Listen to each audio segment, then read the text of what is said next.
Hello बच्चों, let's read this question and the question says that the sum of the radii of two spheres is 10 centimeter and the sum of their volumes is 880 centimeter cube. Then what will be the product of their radii?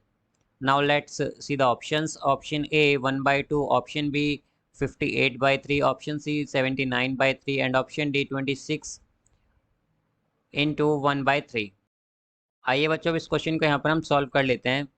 इस question में हमसे ये कहा गया है कि जो सम of radii है हमारे पास टू स्फीयर्स का वो है 10 सेंटीमीटर और जो हमारे पास सम है उनकी वॉल्यूम्स का वो है हमारे पास 880 सेंटीमीटर क्यूब। और यहाँ पर हमसे पूछा गया है कि जो उनका रेडियाई का प्रोडक्ट होगा वो क्या होगा।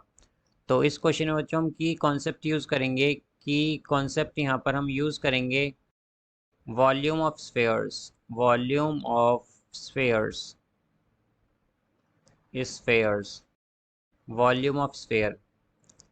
अब जैसा कि बच्चों हम जानते हैं यहाँ पर कि हमारे रेडियाई गिवन है दोनों स्फीयर्स की, तो ये क्या होगा। देखिए हम जानते हैं कि R1 प्लस R2 क्या होगा हमारे पास यहाँ पर गिवन है कि रेडियाई जो है हमारी उनका सम हमारे पास यहाँ पर 10 सेंटीमीटर गिवन है और जो वॉल्यूम्स हैं उनकी हमारे पास उनका सम यहाँ पर हमारे पास 880 मीटर सेंटीमीटर क्यूब गिवन है।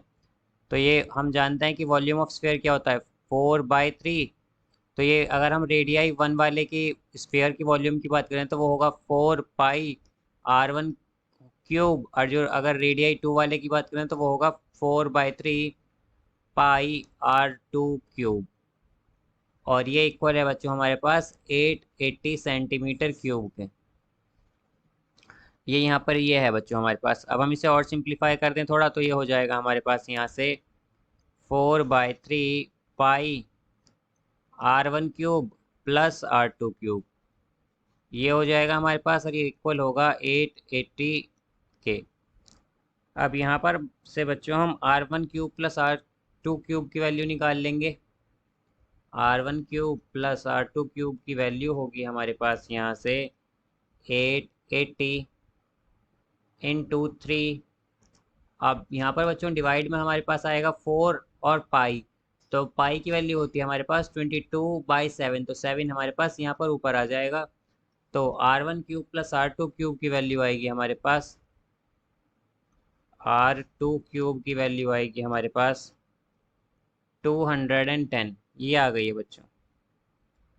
अब यहाँ से अगर हम जो हमारे पास ये है बच्चों इसे इक्वेशन 1 मान लें अगर हम, तो अगर इस इक्वेशन में हम क्यूब कर ले लें दोनों साइड तो ये कुछ इस तरह से हो जाएगी हमारे पास। ये इक्वेशन कुछ इस तरह से आ जाएगी हमारे पास R1 plus R2 whole cube is equal to 1000। यहाँ पर ये 10 का क्यूब करेंगे हम तो ये आ जाएगा बच्चों हमारे पास यहाँ से R1 cube plus R2 cube plus 3R1R2 into R1 plus R2। ये बच्चों हमने a प्लस बी का होल क्यूब की आइडेंटिटी लगाई है और a प्लस बी की होल क्यूब हमारे पास होती है equal a cube plus B cube plus 3ab into a plus B के इक्वल। और ये है हमारे पास 1000 के इक्वल यहाँ पर। तो यहाँ पर अगर हम देखें बच्चों कि R1 cube plus R2 cube हमारे पास आया था, R1 cube plus R2 cube यहाँ पर आया है बच्चों हमारे पास 210। तो हम ये वैल्यू रखेंगे 210 plus thrice of R1 R2 और R1 प्लस R2 क्या है बच्चों यहाँ पर हमारे पास R1 प्लस R2 है यहाँ पर 10 अगर हम देखें तो ये है हमारे पास 10 इज इक्वल टू 1000। अब हम इसे सॉल्व करेंगे तो ये इस तरह से आएगा हमारे पास 3R1R2, ये हो जाएगा बच्चों यहाँ पर 30 बेसिकली। ये हमारे पास 30 हो जाएगा यहाँ पर 30R1R2 R1R2 is equal to 1000।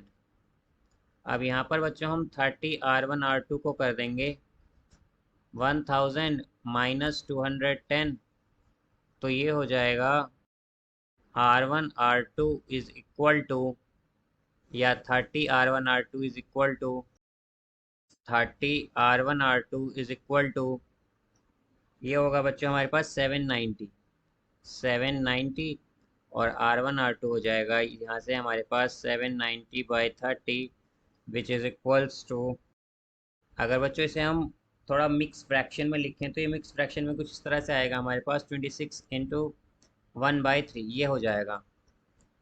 तो ये बच्चों इसका आंसर होगा R1 R2 का, जो हमसे यहाँ पर वैल्यू पूछी गई थी। तो इस क्वेश्चन का करेक्ट आंसर होगा बच्चों हमारा option D. The correct answer of this question is option D. I hope you understood it well. Best of luck.